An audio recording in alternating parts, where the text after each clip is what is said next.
Salut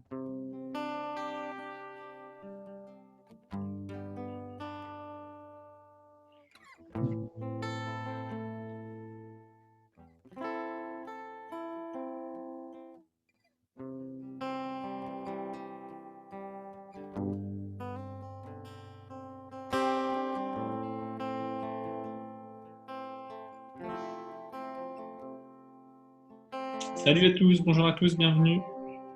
On va commencer juste dans quelques secondes.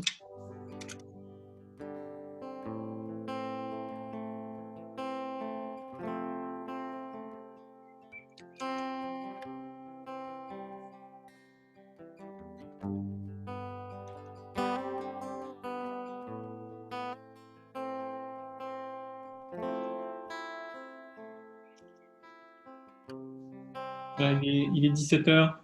Je propose qu'on attende une toute petite minute et on commence. On est live Facebook maintenant et on enregistre aussi. Voilà.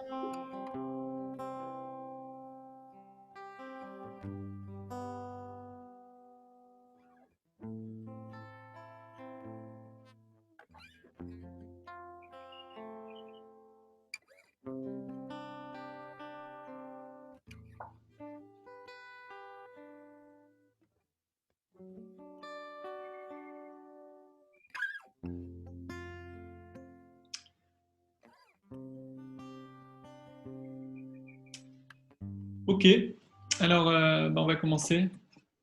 Bienvenue à tous, bienvenue au French Connect. Si tout le monde peut se mettre en mute, c'est super de vous voir. C'est la deuxième fois qu'on se retrouve autour d'un Zoom, donc on commence à être habitué. On en aura encore quelques-uns, je pense, en juin et en juillet. Mais aujourd'hui, c'est un dimanche après Pentecôte. Généralement, dans le calendrier de l'Église, c'est le dimanche de ce qu'on appelle de la Trinité. Et donc, on va avoir ça en tête aussi aujourd'hui. Et c'est un dimanche qui, pour moi, est assez approprié. Et c'est aussi notre thème de la guérison. On va avoir regardé la question que Jésus pose en Jean 5. Est-ce que tu veux guérir? Veux-tu guérir? Donc voilà, on vit encore les aléas et les conséquences évidemment de la crise du coronavirus. On va en parler un petit peu avec un témoignage de Jacques André un petit peu plus tard, qui est aumônier et qui travaille dans un hôpital militaire.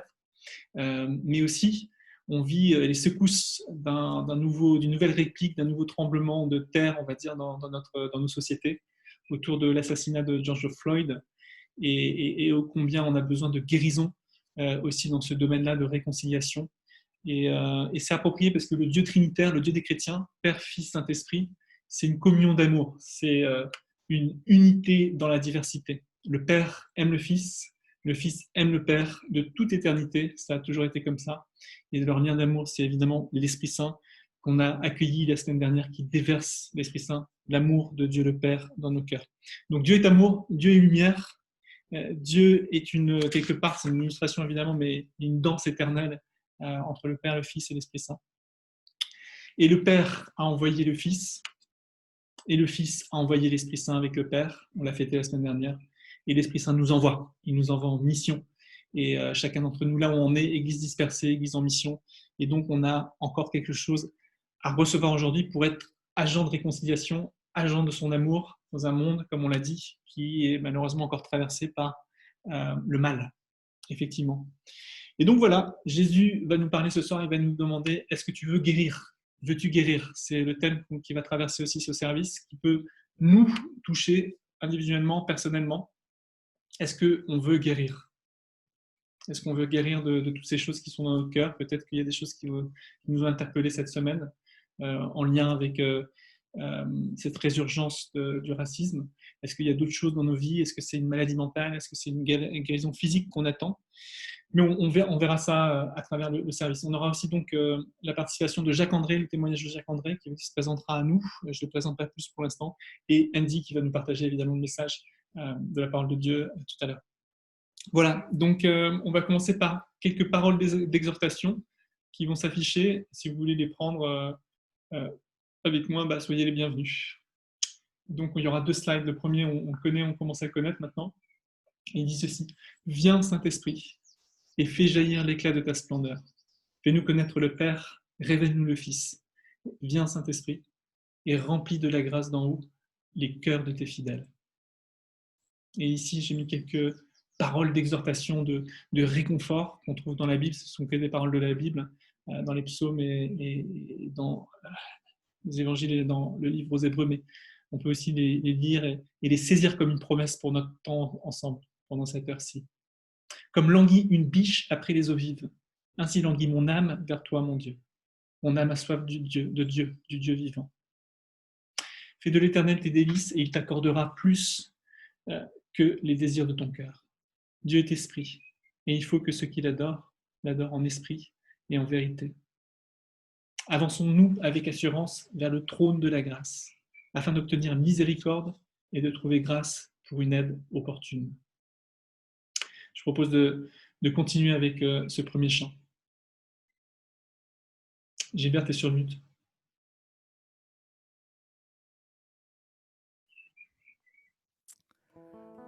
Voilà.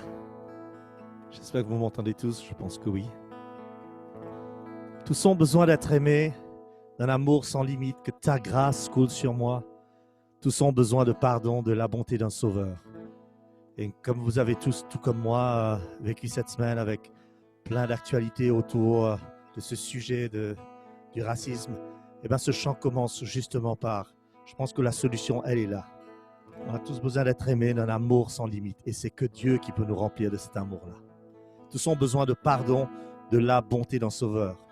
Et alors que nous chantons ce chant, que nous puissions vraiment le chérir dans notre cœur et le crier très fort que tout ce monde autour de nous, ils ont besoin de la bonté d'un sauveur. Et c'est ça qu'on recherche en fait.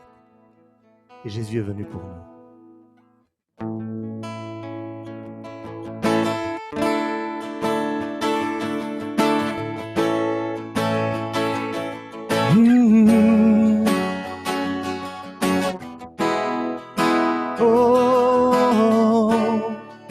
Tous ont besoin d'être aimés, d'un amour sans limite,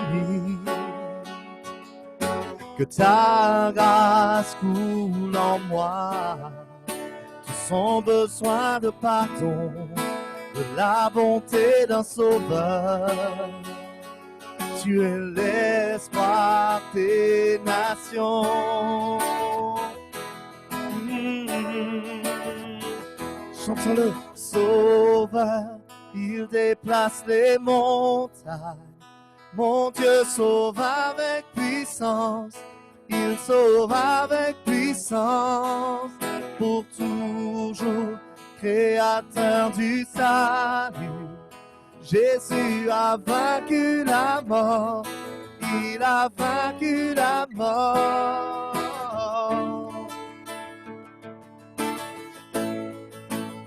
Tu as vaincu la mort. Oui, prends-moi, Seigneur.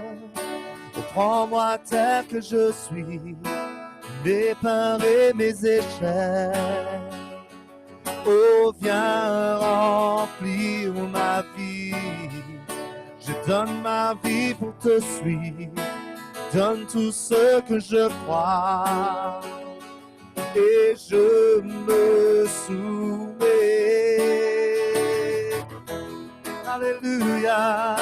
Oh, Sauveur, il déplace les montagnes.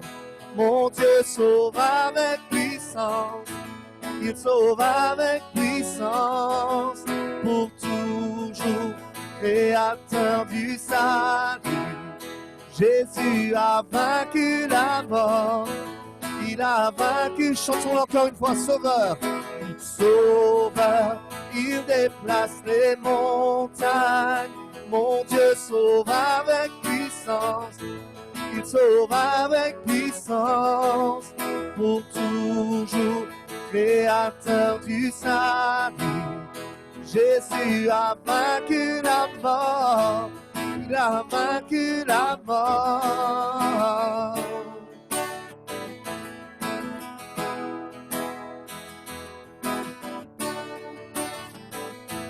Resplendis, Seigneur. Oh, resplendis pour que le monde voie. Nous chantons pour la gloire du roi ressuscité. Jésus resplendit pour que le monde voie. Nous chantons pour la gloire du roi ressuscité. Jésus, Jésus resplendit pour que le monde voie. Nous chantons pour la gloire du roi ressuscité. Jésus, Jésus resplendit pour que le monde voie. Nous chantons pour la gloire du roi ressuscité. Sauveur, Sauveur, il déplace les montagnes. Mon Dieu sauve avec puissance, il sauve avec puissance. Pour toujours, créateur du salut, Jésus a vaincu la mort. Il a vaincu la mort. Sauveur, il déplace les montagnes. Mon Dieu sauve avec puissance. Il sauve avec puissance. Pour toujours, créateur du salut. Jésus a vaincu la mort. Il a vaincu la mort.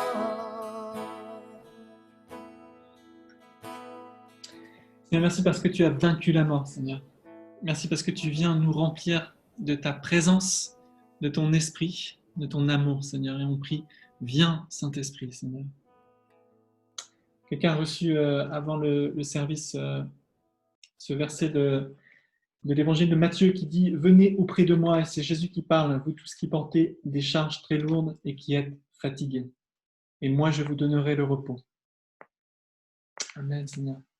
Merci parce que tu veux nous remplir tout à nouveau aujourd'hui, Seigneur. Viens, Saint-Esprit. Amen. Amen. On continue dans une attitude de prière et on va prier pour le monde, intercéder, puisqu'on est réunis aujourd'hui aussi pour ça. Et Vera, je pense, est connectée. Est-ce que tu nous entends, Vera? Je t'ai unmuté normalement. Ok. Yes. Je vous propose de prier ensemble. Éternel, notre Dieu, notre Père, nous voici réunis en ton nom. Merci de nous honorer de ta présence, de ton écoute. Ensemble, avec simplicité, nous voulons nous tourner vers toi, toi, le Dieu fidèle, le Dieu bâtisseur qui, par amour, a tant investi dans l'homme. Seigneur, en ces temps de crise, d'interrogation, de heurts, de troubles, nous invoquons ton nom, nous avons besoin de toi. Seigneur, viens. Viens dans nos cœurs, dans nos villes, dans nos pays et apaise. Viens et rassure. Viens et guéris.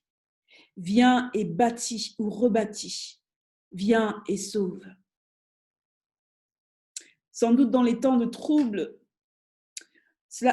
une chose qui est bonne, c'est que ces temps laissent voir peut-être davantage les différentes facettes, les différents visages de ton adversaire.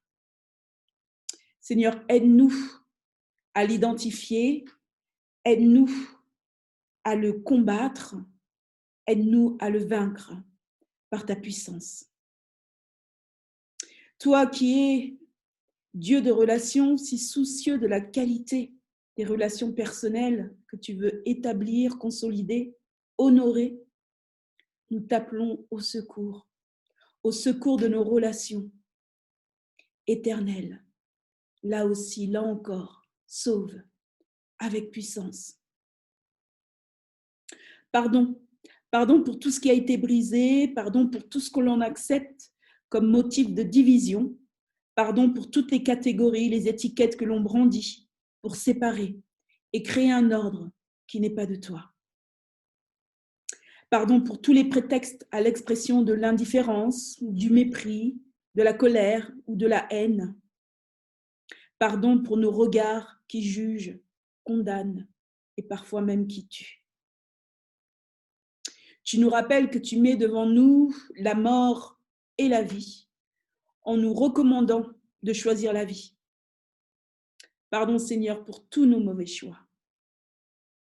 Pardon pour toutes nos pensées, nos paroles et nos actes qui détruisent les autres et nos relations avec les autres. Pardon tout particulièrement pour les explosions de haine, toutes les attitudes qui manifestent des discriminations, le racisme. Pardon pour notre incapacité à apprendre de l'histoire, de notre passé, de l'histoire de l'humanité, pour éviter de reproduire les mêmes erreurs, les mêmes actes insensés. Nous te remettons la situation de crise ouverte aux États-Unis, mais nous appelons aussi ton attention sur toute situation où des enjeux peut-être moins explosifs, mais avec les mêmes racines existent. Nous te prions pour la fin de la haine, de la discrimination sous toutes ses formes. Aide-nous, Seigneur, à nous laisser rejoindre et transformer et guérir par toi, par ton esprit. Guéris-nous afin que nous ne soyons pas comme des instruments tranchants pour les autres, pour nos frères, nos sœurs, partout dans le monde. Guéris-nous pour que le monde te voie au travers de nous, pour que nous puissions te refléter, que le monde te connaisse et que le royaume avance. Guéris-nous, guéris tout ce qui en nous éloigne d'une réalité parfaite en toi. Nous voulons croire à ce qu'a annoncé Ésaïe, notamment au chapitre 11. Je lis les premiers versets. « Puis un rameau sortira du tronc d'Isaïe, et un rejeton naîtra de ses racines. L'Esprit de l'Éternel reposera sur lui. Esprit de sagesse et d'intelligence, esprit de conseil et de force, esprit de connaissance et de crainte de l'Éternel. Il respirera la crainte de l'Éternel. Il ne jugera point sur l'apparence. Il ne prononcera point sur un oui-dire. Mais il jugera les pauvres avec équité et il prononcera avec droiture un jugement sur les malheureux de la terre. Il frappera la terre de sa parole comme d'une verge et du souffle de ses lèvres, il fera mourir le méchant. La justice sera la ceinture de ses flancs et la fidélité la ceinture de ses reins. Le loup habitera avec l'agneau et la panthère se couchera avec le chevreau. Le veau, le lionceau et le bétail qu'on engraisse seront ensemble et un petit enfant les conduira. La vache et l'ours auront un même pâturage, leurs petits un même gîte, et le lion comme le bœuf mangera de la paille. Le nourrisson s'ébattra sur l'antre de la vipère, et l'enfant sevré mettra sa main dans la caverne du basilic. Il ne se fera ni tort ni dommage sur toute ma montagne sainte, car la terre sera remplie de la connaissance de l'Éternel, comme le fond de la mer par les eaux qui le couvrent. En ce jour, le rejeton d'Isaïe sera là comme une bannière pour les peuples. Les nations se tourneront vers lui et la gloire sera sa demeure. Amen. Amen. Merci Vera, merci pour cette puissante prière et ce rappel de cette vision d'Isaïe, d'un monde où effectivement la haine ne sera plus, les divisions ne seront plus. Gilbert, est-ce que tu peux nous conduire de nouveau dans un chant? Continue cette attitude de prière, on continue à prier pour nos cœurs.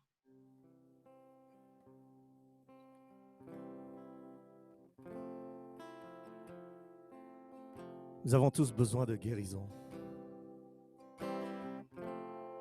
Encore plus dans ces moments, cette semaine qu'on vient de vivre, quand on voit la haine qui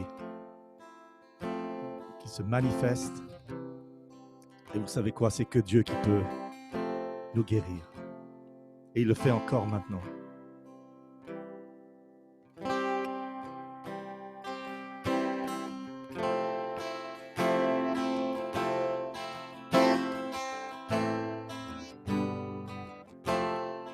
Tous ceux qui ont faim,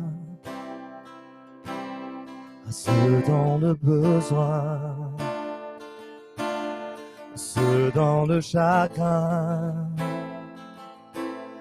qui cherchent en vain, à ceux dans la douleur, à ceux dans le malheur. Ceux qui désirent un cœur libre de la peur, tu es le sauveur, tu es le Seigneur, tu es l'espoir dans le combat. Jésus, tu guéris le cœur de celui qui place sa vie entre tes mains. Et tu es le Dieu de miracles. Par ton sang versé, tu as pris sur toi le poids de mes péchés. Sur le bois de la croix, Jésus, tu as changé, et Seigneur, ma tristesse en joie. Maintenant racheté, oh, par le roi des rois. Tu es le sauveur, toi seul, Seigneur.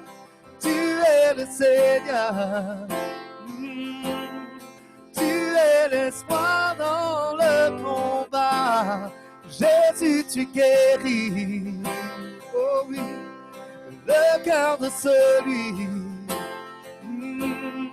qui place sa vie entre tes mains. Oui, tu es le Seigneur, le Sauveur. Oui, tu es le Seigneur. Oh. Tu es l'espoir dans le combat. Jésus, tu guéris le cœur de celui qui place sa vie entre tes mains. Tu es le Dieu de miracles.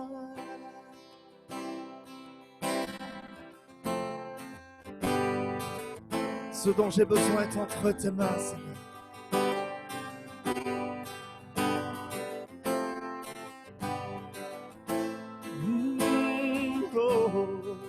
Chantons ce dont j'ai besoin.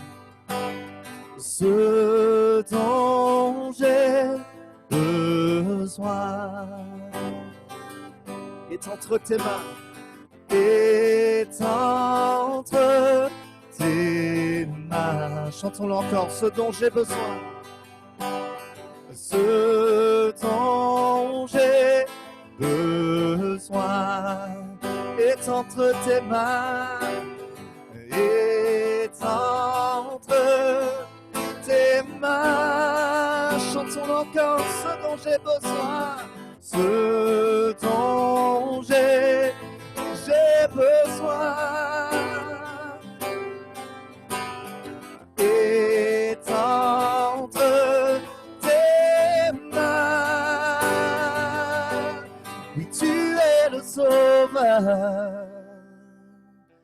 Tu es le Seigneur, tu es l'espoir dans le combat. Jésus, tu guéris le cœur de celui qui place sa vie entre tes mains. Tu es le Sauveur, oui tu es le Seigneur. Tu es l'espoir dans le combat. Jésus, tu guéris le cœur de celui, oh oui, qui place sa vie entre tes mains. Tu es le Dieu de miracles.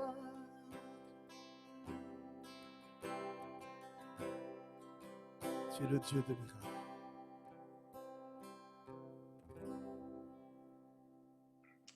Amen, Seigneur. Merci parce que tu viens nous rejoindre dans nos cœurs maintenant, Seigneur. Merci parce que tu guéris nos cœurs inlassablement, Seigneur, encore et encore. Tu viens nous relever, Seigneur, lorsque nous sommes tombés. Merci, Seigneur. Merci, merci Gilbert. On n'a pas Corinne aujourd'hui, mais c'est super quand même. Elle est pas loin, je sais. Elle nous entend. On a un invité aujourd'hui qui nous a rejoint depuis quelques temps, qui s'appelle Jacques-André Bonini, qui se joint au French Connect depuis qu'on est sur Zoom. Et c'est super de l'avoir avec nous aujourd'hui pour un témoignage. Alors, Jacques-André, est-ce que tu es connecté? Est-ce que tu peux me répondre pour voir si tu es connecté? Ouais, vas-y. Salut Jacques-André. Bon, bonjour. Alors, tu es venu 2-3 fois, peut-être même plus, au French Connect sur Zoom. Tu connais Andy parce que je me suis laissé entendre dire que tu as étudié la théologie avec Andy. Andy avait déjà fait un premier cycle, évidemment, ici en Angleterre, mais avait repris un cycle de théologie en master. Et tu l'avais rencontré là-bas à Aix, c'est ça, Aix-en-Provence ou à Paris? À Paris, à Paris, je À pense. Paname, à Paris, super. Ça ne me rajeunit pas tout ça, tu sais. Non, non. Alors du coup, Jacques-André, est-ce que tu peux peut-être te présenter, parce que Andy te connaît, moi un tout petit peu, mais est-ce que tu peux te présenter en quelques mots? Qui es-tu? Alors, qu'est-ce que tu fais en ce moment? Ben, écoutez, moi je suis donc pasteur dans l'Église protestante unie de France. Alors pour ceux qui ne savent pas, peut-être l'Église protestante unie de France, c'est la fusion des églises réformées, on va dire, réformées calvinistes et luthériennes de France. Ça s'est opéré en 2007. Donc après avoir été pasteur de paroisse pendant 8 années, je suis revenu à mon état militaire. Je dis bien revenu parce que avant d'être pasteur, j'ai été militaire de la gendarmerie dans la police judiciaire. Et donc après, j'ai eu cette vocation. Je savais que Dieu m'appelait à transmettre l'évangile dans le milieu militaire. Donc en 2011, je suis devenu aumônier professionnel, donc d'abord dans la Légion étrangère. Alors là, on apprend beaucoup avec la Légion étrangère. Et puis après, dans la gendarmerie, bien sûr. Et depuis maintenant 2 ans, je suis aumônier zonal, donc pour toute une région. Voilà. Et dans cette zone où j'exerce mon ministère, je m'occupe en particulier aussi et du lycée militaire et, bien entendu, l'hôpital d'instruction des armées à l'Aveyron, à Marseille. Voilà. On entend un tout petit accent léger du sud qui fait du bien et qui est un tout petit peu chantant chez toi. D'accord, donc du coup, tu es basé en ce moment à Marseille, c'est ça? Voilà, c'est ça. C'est Et ça, après avoir été aumônier à l'école de l'air aussi. d'accord. Bah, dis donc, c'est une fameuse carrière. Tu as certainement beaucoup de choses à partager, mais aujourd'hui, notre thème, c'est la guérison. Et c'est vrai qu'on avait déjà échangé, on avait déjà prié pour toi il y a quelques semaines lors des petits groupes de partage à la fin du French Connect. Tu es donc en ce moment, avec la crise du coronavirus, euh, dans cet hôpital militaire à Marseille. Est-ce que tu peux nous décrire ce que ça a voulu dire pour toi concrètement de soutenir les soignants, de soutenir les patients, de prier, d'apporter bénédiction euh, voilà, est-ce que tu peux nous décrire un peu plus ton ministère depuis 2-3 mois? Mais disons que ça a été tu sais, un véritable défi spirituel d'exercer donc face au Covid-19, puisque du jour au lendemain, les aumôniers, enfin, j'ai pas pu avoir accès, on va dire, au gré de mes envies et auprès des malades, puisque même tous les services ont été réorganisés et des services entiers ont fermé pour, on va dire, sanctuariser tous les 2 derniers étages de l'hôpital pour mettre les personnes donc atteintes du Covid, donc qui étaient en pneumologie, on va dire. Mais avant d'en arriver là, il a fallu bien sûr aller voir les personnes en urgence, surtout aussi en réanimation, en accompagnant donc ces personnes qui étaient vraiment en agonie, il faut le dire quand même. Hein. Et puis le personnel, parce qu'il y avait énormément de morts, ça n'arrêtait pas à un moment donné. Et plus les morts, plus la mortalité, on va dire, augmentait, et plus le personnel était stressé, était inquiet, était angoissé. Et donc, et moi aussi, bien sûr, moi aussi. Et ensuite, je suis allé dans les autres aussi services, donc en pneumatologie, où là, j'ai accompagné des gens qui étaient, on va dire, communicants. Ils étaient des communicants. Là, on pouvait dialoguer et j'ai pu être amené, bien sûr, à…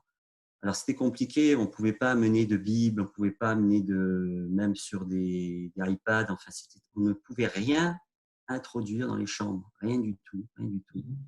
T'imagines que nous-mêmes, on était complètement revêtus donc de la tenue adéquate, de la tenue de protection individuelle.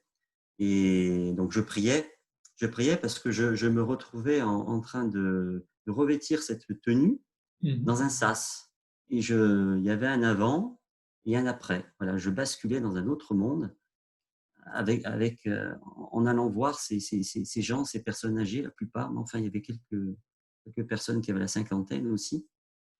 Et écoute, apporter la présence de Dieu à travers ma modeste personne, on va dire, me tenir à leur côté, ne pas pouvoir les toucher, bien sûr, ne pas tenir la main, c'était hors de question de pouvoir les vraiment…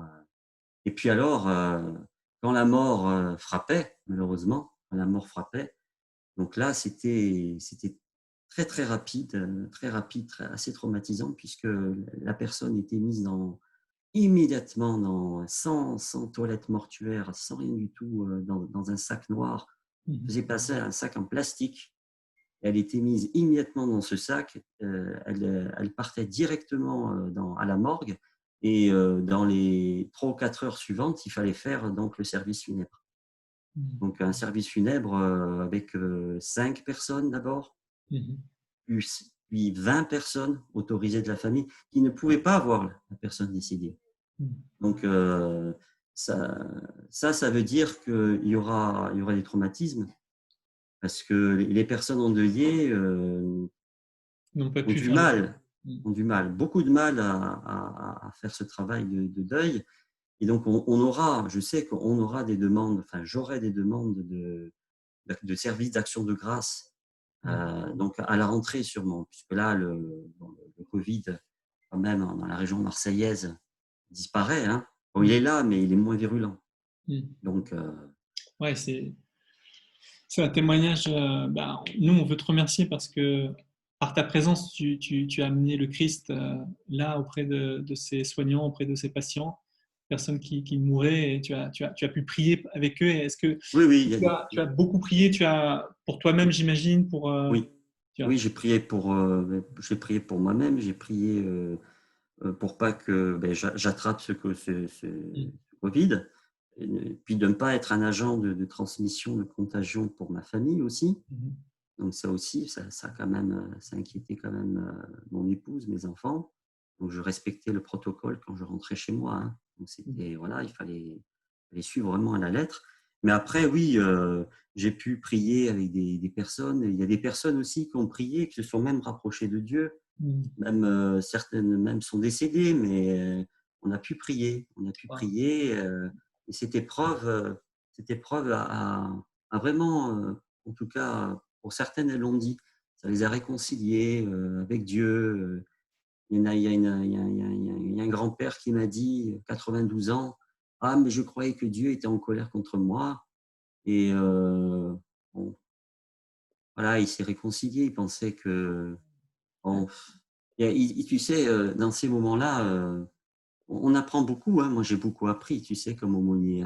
J'ai réappris que, on va dire, quand une personne est angoissée, ça m'a fait penser au livre de Chroniques avec Josaphat. Quand Josaphat est angoissé, il plonge dans la prière. Et il se remémore, et c'est comme ça qu'il arrive à rebondir dans une sorte de résilience, en rappelant les bienfaits de Dieu, voilà, dans le passé. Et ça, avec certaines personnes, tu sais, quand elles sont vraiment dans l'agonie, souvent, ça arrive qu'il y ait une sorte de bilan de leur vie qui se fait, et elles te racontent un petit peu ce qu'elles ont vécu, ce qu'elles ont pu regretter, ce qu'elles auraient voulu encore faire. Mais pour les personnes, en tout cas croyantes, que j'ai pu accompagner jusqu'au bout, ça a toujours été… et une grand-mère m'a dit qu'elle aimait bien le cantique, tu sais, compte les bienfaits de Dieu. Compte les bienfaits de Dieu. Alors voilà, alors on l'a chanté. J'ai chanté, bon, j'ai chanté avec elle. Bon, elle ne pouvait pas chanter, elle, mais enfin, j'ai chanté contre les bienfaits de Dieu. Et voilà, et Mais tous devant tes yeux. Tu verras en attendant. voilà, voilà, c'est Amen. ça. Jacques-André, comment est-ce qu'on peut prier pour toi? On va peut-être, tu m'as dit que tu étais très fatigué. Et Ah oui, alors, je suis comment est-ce fatigué. qu'on peut prier en une phrase pour toi ces prochains jours, ces prochaines semaines? Ben écoute, que je puisse vraiment m'apaiser, on va dire, parce que j'ai beaucoup vécu de choses qui sont quand même pas belles. Enfin, je veux dire, c'est quand même dur ce que j'ai vécu. Hein. Même si, bon, voilà, j'ai été gendarme, mais là, c'est pas pareil. Parce que j'ai été confronté, la mort était là en permanence. Mm. La mort était là, elle était là, oui, elle était là. Donc, donc ça m'a quand même, je vais dire, perturbé. Et ça m'a donné un esprit d'inquiétude, tu vois, et plus de crainte et pas de victoire, enfin d'assurance. Donc ça, voilà, ça j'ai envie de le déposer tout ça, voilà, de ne pas m'identifier à ça, à cet esprit, mais vraiment de me connecter et de me dire que vraiment je veux être complètement dépendant de la grâce de Dieu. Voilà. Je ne veux pas m'appuyer sur ce que je peux apporter moi, mais de ce que le Seigneur peut faire, voilà, dans mon ministère, voilà, par sa grâce. Voilà. Et uniquement par sa grâce et par son Saint-Esprit. Voilà. Ça, c'est une Yes. sorte de lâcher prise. Voilà. Ben, on priera pour ça, on priera pour la fatigue, pour ta famille. Ce que je propose, c'est qu'on passe à la parole de Dieu, au message de Andy, mais qu'à la fin du message d'Andy, avec le dernier chant, on puisse prier pour toi aussi pendant ce chant et que tu sois rempli, que tu sois renouvelé. Ça sera pas mal. Jacques-André, un immense merci pour ce témoignage Merci. qui était puissant. Merci. Et à très bientôt et tout à l'heure, on prie pour toi. Merci à toi. Je pense que Inès est connectée. On va lire la parole de Dieu. Inès, est-ce que tu m'entends? Fais-moi signe si tu m'entends. Est-ce que Inès, tu es sur mute? Tu n'es pas sur mute? Est-ce qu'Emmanuel, tu peux voir si Inès est là? Ouais. Ah, ouais, super Inès. Est-ce que tu peux nous lire la parole de Dieu, s'il te plaît? Ah, bien sûr. L'Évangile selon Jean, chapitre 5, versets 1 à 18. Jésus guérit un homme paralysé. Ensuite, il y a eu une fête juive et Jésus va à Jérusalem. À Jérusalem, près de la porte des moutons, se trouve une piscine avec 5 rangées de colonnes. En hébreu, on l'appelle Bethsata. Sous cette colonne, beaucoup de malades sont couchés, des aveugles, des boiteux, des paralysés. Parmi eux, il y a un homme malade depuis 38 ans. Jésus voit qu'il est couché et s'apprend que cet homme est malade depuis déjà longtemps. Il lui demande: Est-ce que tu veux guérir? Le malade lui répond: Seigneur, je n'ai personne pour me descendre dans la piscine quand l'eau se met en mouvement. Et pendant que j'essaie d'y aller, un autre descend avant moi. Jésus lui dit: Lève-toi, prends ta natte et marche. Aussitôt l'homme est guéri. Il prend sa natte et se met à marcher. Cela se passe le jour du sabbat. Alors les chefs juifs disent à l'homme guéri: C'est le jour du sabbat, et tu n'as pas le droit de porter ta natte. Il leur répond: Celui qui m'a guéri m'a dit: Prends ta natte et marche. Ces gens lui demandent: Qui est cet homme qui t'a dit: Prends ta natte et marche? Et celui qui a été guéri n'en sait rien. En effet, Jésus est parti parce qu'il y avait beaucoup trop de monde à cet endroit.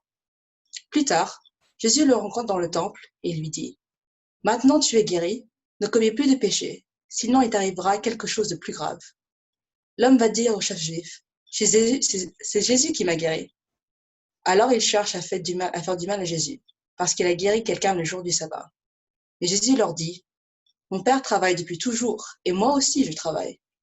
À cause de cette parole, les chefs juifs cherchent encore à faire mourir Jésus. En effet, Jésus ne respecte pas le sabbat, mais surtout, il dit que Jésus est son Père, et ainsi, il se fait égal à Dieu.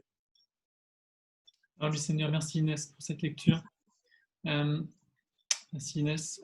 Andy, tu es connecté? Merci Jean-Luc, merci, bonsoir à tout le monde. Voilà un peu 6 passages, rencontre entre Jésus et un homme qui montre, je pense, toute la tendresse de Jésus et puis aussi sa capacité de venir à l'aide quand nous nous tournons vers lui. Et j'aimerais ouvrir ce passage juste en quelques minutes en notant trois moments, ou trois mots même, dans le passage qui peuvent nous aider à entrer dedans. Et le premier mot, vous l'avez peut-être entendu, c'est le mot Bethsada. Bethsada, qu'on peut aussi dire Bethesda, c'est le nom d'un lieu. C'est un lieu à Jérusalem où Jésus, ce jour-là, marchait. Alors, ce qui est intéressant, c'est que ce lieu, pendant longtemps, les théologiens intelligents et tout ça pensaient que c'était un lieu un peu inventé, un lieu fictif que Jean, dans son évangile, avait inventé pour montrer et pour mettre en œuvre ce récit. Mais en fait, c'est un lieu qui existe, qu'on peut visiter encore aujourd'hui à Jérusalem, qui fait partie d'une enceinte française. C'est à côté de l'église Sainte-Anne à Jérusalem. Et il se trouve que là-bas était ce qui ici est décrit comme une piscine. Ce n'était pas une piscine où on allait nager, mais c'était plutôt un bassin où les gens allaient pour être lavés. Et probablement aussi pour laver des vêtements, mais c'était un lieu qui, depuis un certain temps, était devenu un lieu de religion populaire.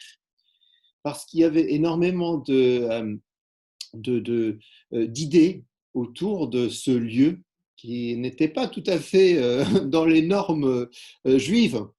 Et en fait, si on creuse un peu dans ce passage, on découvre qu'il y a un verset 4 qui n'apparaît pas dans notre traduction, mais qui décrit comment, à l'époque, donc les gens étaient là, et notamment des malades qui ne pouvaient pas se déplacer et qui avaient perdu tout espoir parce que les médecins, ceci, etc., il n'y avait plus d'autre espoir. Ils se mettaient autour de cette piscine.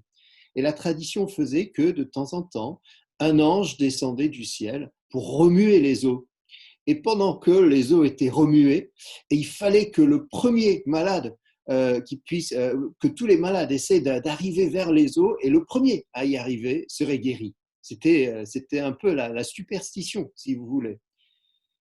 Eh bien, vous voyez bien donc que c'est un lieu de religion populaire. C'est un lieu de spiritualité un peu bizarre, qui est un peu à côté de la religion officielle. C'est aussi un lieu de maladie, parce que ce lieu attirait tous ceux qui ne pouvaient pas trouver d'aide ailleurs. C'est un lieu donc qui n'est pas un lieu heureux. C'est un lieu où jour après jour, on nous dit des malades venaient dans l'espoir de recevoir une sorte de guérison un peu mythique, un peu spirituelle, mais ils ne savaient pas d'où ni comment. Mais ce qui est très, très intéressant, c'est que malgré le fait que ce ne soit pas un lieu formel, religieux, officiel, recommandé, ce n'est pas un lieu pur, c'est un lieu impur, Jésus est là. Ce jour-là, Jésus est là. Incroyable. Jésus n'est pas dans le temple, Jésus n'est pas dans la synagogue, il n'est pas auprès des gens religieux. Jésus est là. Là où sont les malades, là où sont les faibles. Et Jésus, nous dit le texte, se tourne vers un homme. Et ça, c'est notre deuxième moment d'atterrissage. Le premier, c'était le lieu. Maintenant, on a un homme dans ce lieu.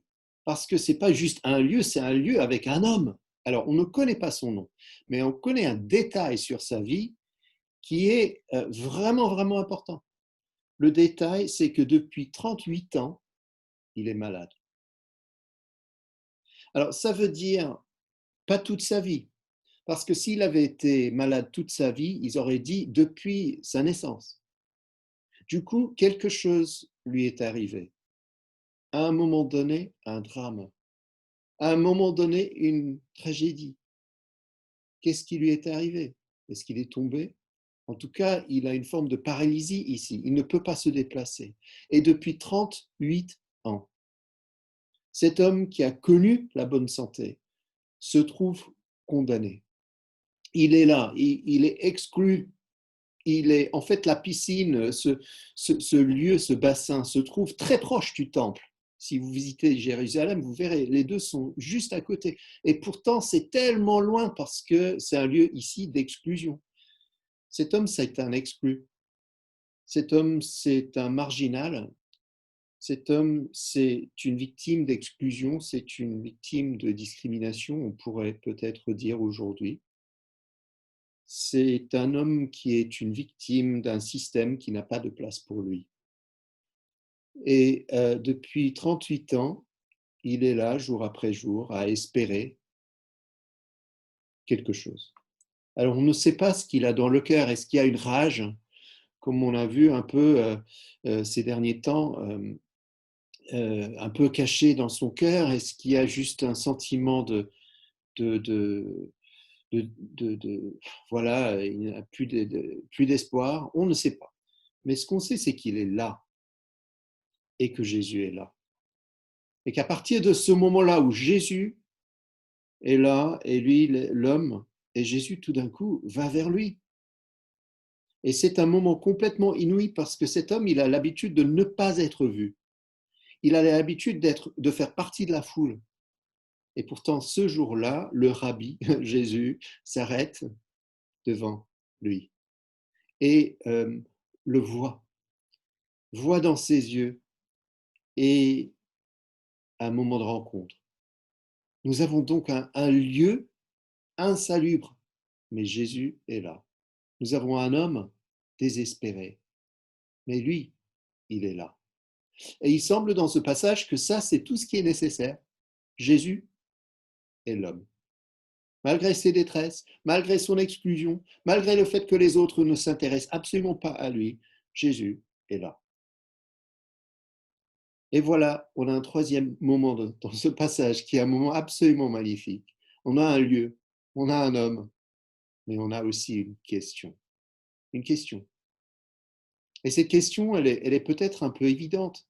Jésus se tourne vers cet homme, lui regarde droit dans les yeux et lui dit, est-ce que tu veux guérir? On pourrait dire que c'est une question un peu évidente parce que quelqu'un qui est malade, bien sûr qu'il veut guérir, mais n'oublions pas que cet homme, depuis 38 ans, il est dans cet état.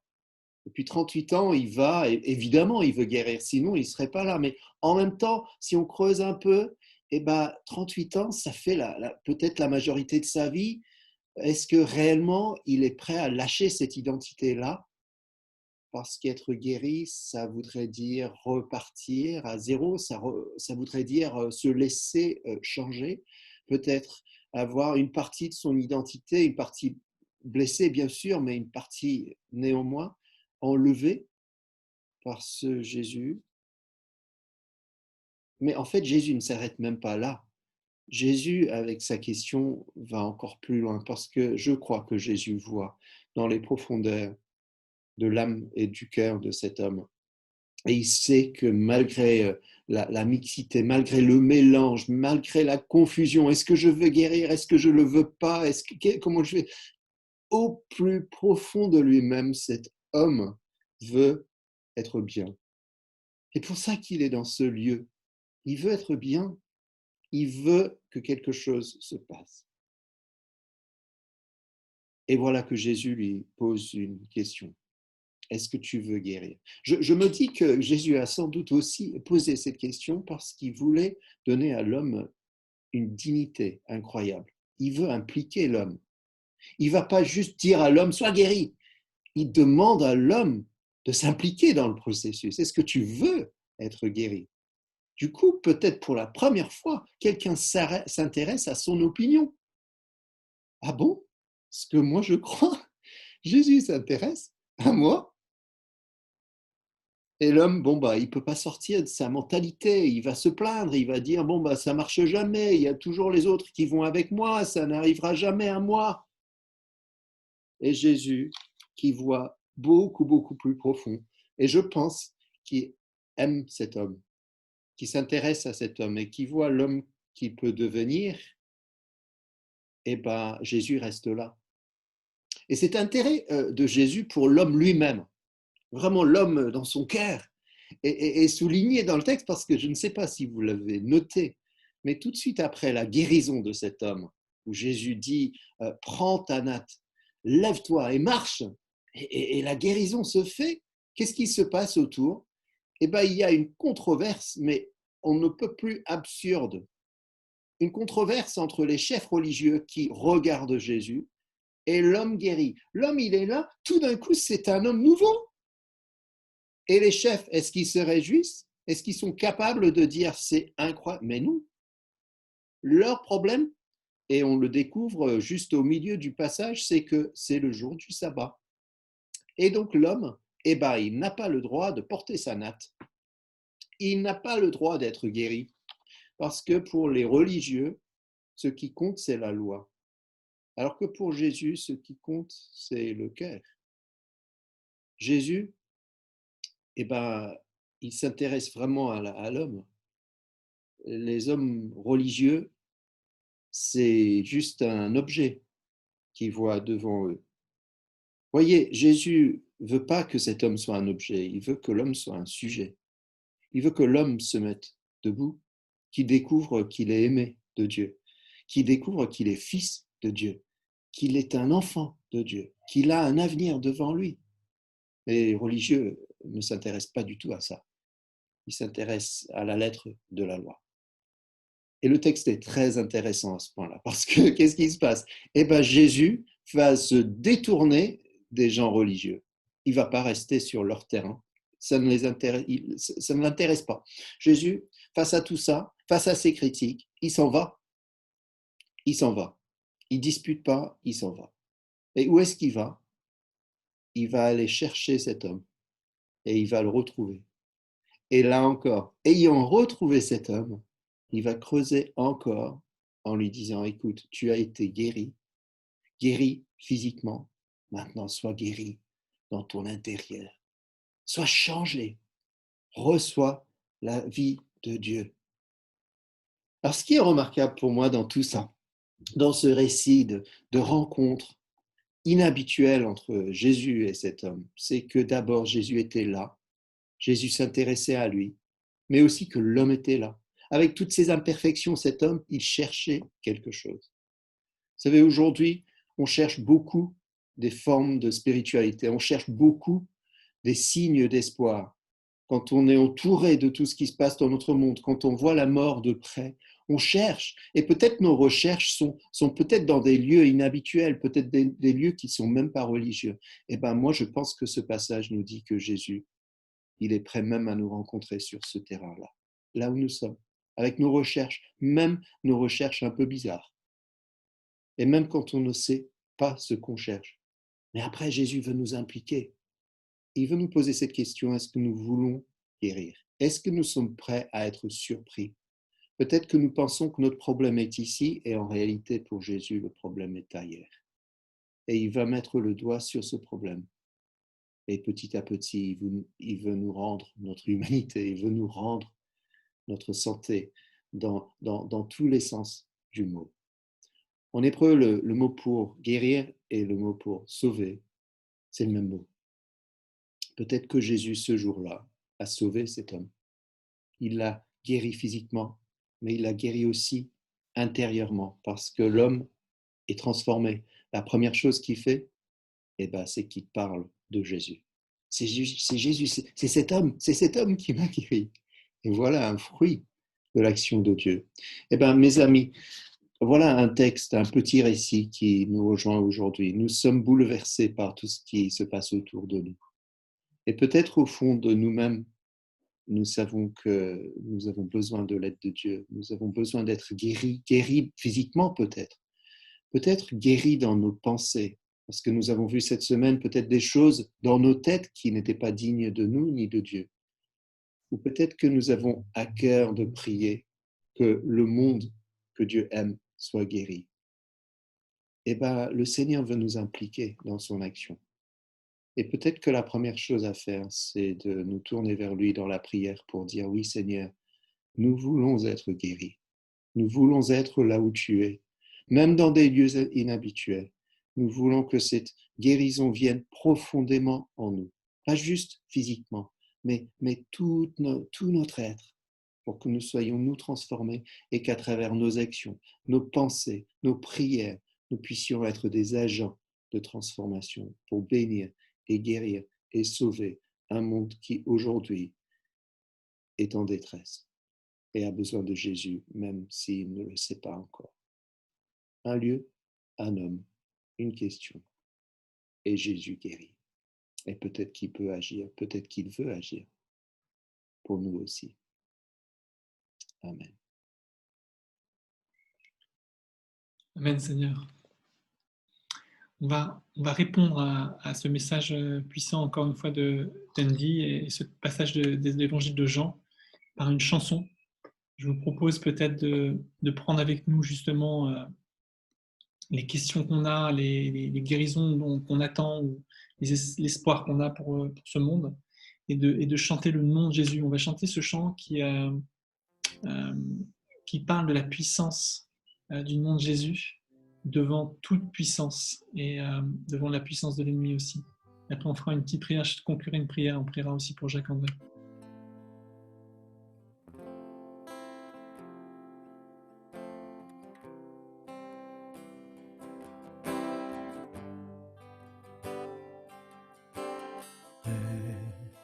Que tout devienne paix, les tempêtes qui m'entourent, qu'elles se taisent à ton nom.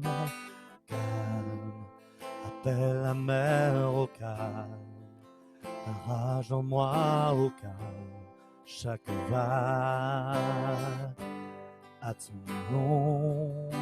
Jésus, Jésus, tu fais trembler les ténèbres. Jésus, Jésus, tu brises la peur. Jésus, Jésus, tu fais trembler les ténèbres. Jésus, Jésus. Souffle que ces eaux revivent, que ta voix chante à nouveau. Je louerai Jésus, Jésus, tu fais trembler les ténèbres. Jésus, Jésus, tu brises la peur. Jésus, Jésus, tu fais trembler les ténèbres. Jésus, Jésus. Oh.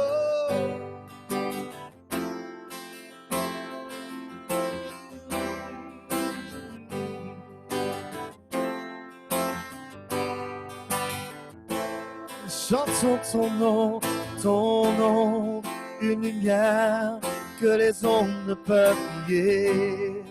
Ton nom ne peut être égalé. Ton nom est vivant, pour toujours élevé. Ton nom ne peut être égalé. Ton nom, une lumière que les ondes ne peuvent nier. Ton nom ne peut être égalé. Ton nom est vivant, ton nom est vivant et pour toujours élevé. Ton nom ne peut être égalé. Chantons tous ensemble Jésus. Oh Jésus, Jésus, tu fais trembler les ténèbres. Jésus, Jésus, tu brises la peur. Jésus, Jésus, tu fais trembler les ténèbres. Jésus, Jésus, chantons-le encore une dernière fois. Jésus, Jésus, tu fais trembler les ténèbres. Jésus, Jésus, tu brises la peur. Jésus, Jésus, tu fais trembler les ténèbres. Jésus, Jésus.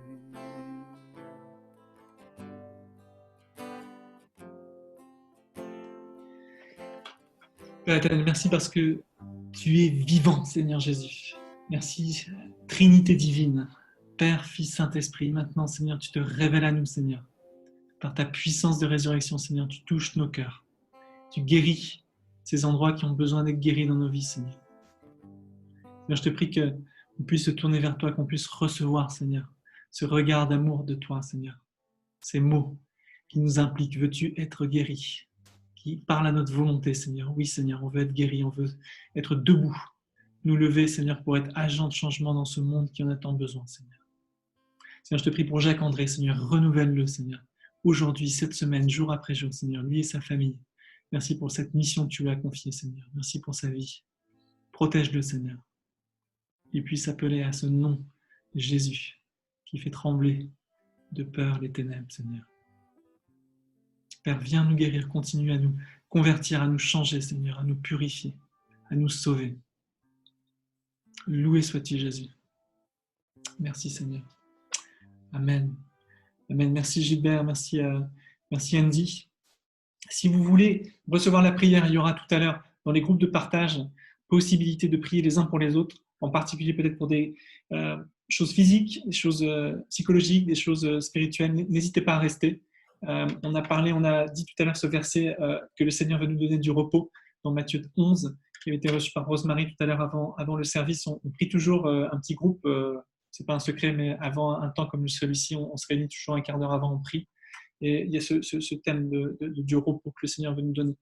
Voilà, le dernier temps de notre temps ensemble, avant les groupes de partage, qui n'est pas obligatoire, mais qui est optionnel, mais c'est les annonces. Alors, hier, on a eu Zoom Cake, sans transition aucune, avec tout ce qu'on a reçu déjà, mais je sais que c'est un petit peu abrupt. Mais voici les grandes créations de quelques personnes. C'était Profitroll. Alors, on a plutôt une religieuse au chocolat revisitée sur la droite, qui est assez énorme. Les 70 ans du père d'Alissa, qui fait partie du French Connect, et d'autres choses. Mais Emmanuel, est-ce que tu es connecté? Est-ce que tu m'entends? Oui, j'entends, oui. Emmanuel, encore une fois, merci. C'était le 6e Zoom Cake. Le 7e aura lieu le week-end prochain. Est-ce que tu veux nous présenter en 1 minute top chrono? Ouais, pas de problème. Donc, vendredi et samedi prochain, on fera le tiramisu. En général, on fait sur une fois, et puis le tiramisu, c'est assez simple. Mais cette fois-ci, je veux que tout le monde fasse le biscuit cuillère, qui est le biscuit à l'intérieur du tiramisu, pour rendre ça un peu plus intéressant. Parce qu'un tiramisu, c'est assez commun.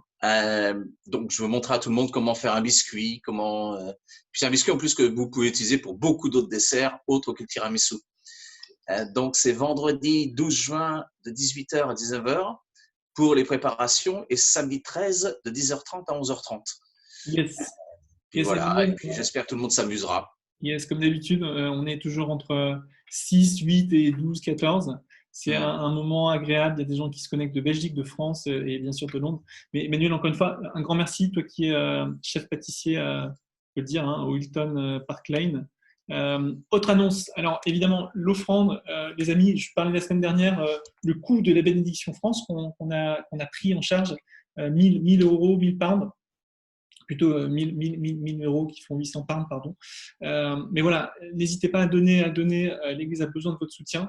On est dans un temps où on a moins de collectes numéraires, on a moins de choses qui sont données à l'Église. Donc, n'hésitez pas, si vous avez les moyens, si vous pouvez, à donner donc soit par SMS pour ceux qui habitent en Angleterre, c'est débité sur la facture téléphone ou par virement bancaire. Si vous payez des impôts, si vous faites des virements bancaires, rapprochez-vous de moi parce qu'on peut aussi demander au gouvernement de donner un peu plus d'argent, jusqu'à 20%, 25%. Donc, il faut que vous remplissiez une feuille là-dessus. Alors, cette semaine prière, on a changé un petit peu. Lundi matin et mardi matin, pour ceux qui peuvent, on retrouve la prière du matin. Après, on fait une pause des mercredis et vendredis. Et le jeudi, on a un long temps de prière avec une plus grande équipe. Alors, toujours le même Zoom ID. Continuons à bénir, à prier pour les gens de notre quartier, de notre voisinage. Nous, en tout cas, avec Virginie ici, on a découvert beaucoup le voisinage et on prie régulièrement, aussi quand je fais des footings avec Antoine, par exemple. Mais aussi, bénissons et partageons le chant La Bénédiction France. Alors, ce chant, vous le connaissez, on ne va pas le remettre aujourd'hui, mais il a atteint 135 000 même bénédictions. Alors, en 7 jours, c'est autant de personnes qui ont été bénies. Alors, moi, je n'arrête pas de recevoir des témoignages extraordinaire de ma famille, de ma cousine par exemple encore cette semaine, ou d'anciens collègues d'Orange qui ont été bénis vraiment parce qu'ils réalisent une autre facette de l'Église unie dans la diversité. Donc encore là, c'est une belle réponse par rapport aux événements qu'on a vus avec ces personnes de tous les horizons, jeunes, vieux, personnes de différentes origines et aussi personnes handicapées, personnes sourdes et muettes, etc. Bénissons largement autour de nous. Je pense que Gilbert aussi travaille sur la bénédiction île Maurice, la bénédiction suisse. Nous prions pour Gilbert. Et Parcours Alpha, c'est la finale ce mercredi soir, avec le thème de l'Église. Mais on va préparer des bonus alpha qui sont ouverts à tous, et ce sera sur le thème de comment Dieu nous guide-t-il, donc le 17 juin, et la guérison le 24 juin. Donc si vous voulez vous joindre aussi au bonus alpha, n'hésitez pas. Aussi, je voulais juste vous donner un petit aperçu. Alors ça, c'est écrit en tout petit, donc n'essayez pas de voir, mais des prochains services sur Zoom, on est toujours sur ces questions que Jésus pose. La semaine prochaine, on aura Younes qui va poser cette question: qui est ma mère? Qui sont mes frères? Younes, c'est le mari de Stéphanie qu'on avait eu il y a quelques semaines. Younes était musulman, il est d'origine marocaine. Il a rencontré sa femme à HEC à Paris. Et tous les deux ont fait HEC et lui est devenu chrétien. Et ce thème de ces questions que Jésus pose, qui est ma mère, qui sont mes frères, sont des questions que se posent souvent les convertis de l'islam au christianisme, parce qu'ils sont généralement rejetés par leur famille, rejetés par la culture, leur société. Ça pose vraiment cette problématique d'identité. Donc ça sera avec Younes, et on aura le témoignage de Samuel Olivier qui sera avec nous aussi, qui est un conducteur de louanges, qui écrit beaucoup de chants. On chante des chansons, il chantera avec nous, avec Gilbert et Samuel pour se mettre en lien. Ça va être vraiment un dimanche super. Dimanche d'après, 21 juin, l'été commence. On aura toujours cette question, une autre question, toujours cette série sur cette question. Mais vous, qui dites-vous, qu'est-ce que vous dites? Qui suis-je? Qui dites-vous que je suis? C'est Jésus qui demande à ses disciples sur son identité. Et j'apporterai la parole, mais Jonathan Mercier, qui est le pasteur créatif de Hillsong Paris, sera avec nous aussi. Et ce sera vraiment aussi génial de l'avoir avec nous. Et un témoignage aussi, interview de Jonathan Boulet. On aura les Jonathan avec nous cette semaine-là. Jonathan Boulet est le président de l'Alliance biblique française. Et on découvrira plus. Donc ça, c'est dans 2 semaines. Et les semaines continueront. Le 28 juin, on aura le pasteur Nicolas, le pasteur de Suisse, de l'ancienne église de Gilbert et Corinne, qui viendra nous apporter la parole sur une autre question encore, et d'autres choses encore à venir. Donc c'est vraiment génial de pouvoir partager et d'avoir l'occasion d'inviter largement. Je pense qu'on est dans une saison où on peut écouter les choses. On aura peut-être aussi Jean-François Mouot, qui est le directeur d'une association qui s'appelle Arocha, qui travaille dans le domaine de l'écologie et qui sensibilise. C'est une association chrétienne depuis 30 ans, les chrétiens à l'écologie, et ce n'est pas quelque chose de nouveau qui était dans l'air du temps. Voilà, donc pour un programme super. Donc rendez-vous cette semaine pour la prière pour ceux qui peuvent, pour le Zoom Cake vendredi soir, samedi matin, et Alpha mercredi soir et dimanche prochain. Notre temps ensemble s'achève. Je vais juste faire une bénédiction très simple en invoquant le Dieu trinitaire, le Père, le Fils et l'Esprit Saint sur nous. Que le Seigneur, Dieu Tout-Puissant, le Père, le Fils et l'Esprit Saint descendent sur nous tous et ils demeurent à jamais. Amen. Amen. Alors pour ceux qui souhaitent, maintenant, on va se